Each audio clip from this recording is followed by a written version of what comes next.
mimi na wewe ni watu wa kutubu. Mtu akifika miaka 60 katika Uislamu, sisi tumefika umri ghalib. Tumefika umri ghalib. Tunataka tukaribie mahali karibu na Mungu. Sasa leo yeye akicheza dansi na mtoto ya mjukuu, anataka kutupeleka wapi huyu mtu? Anataka kutupeleka wapi? Wapi anatupeleka?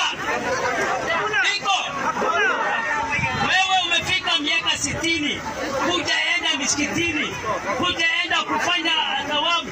Saa hii ni mtu wa kusema Mwenyezi Mungu alimpatia 40 years, ako katika serikali, hajabungukiwa, hata kutibu ugonjwa ya irritability.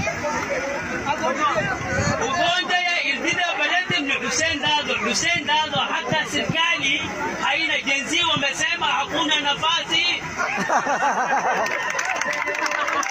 Jenzi wamesema hakuna nafasi ya mtu before, yani ukipita 65 huna nafasi. Hata mimi bado miaka ngapi tu, miaka 5 ninaenda, na hata community wakirequest hata sahi na retire. Kwa hivyo naambia ndugu yangu Hussein, twende misikitini, tuende umra, tuomba Mwenyezi Mungu atujazie.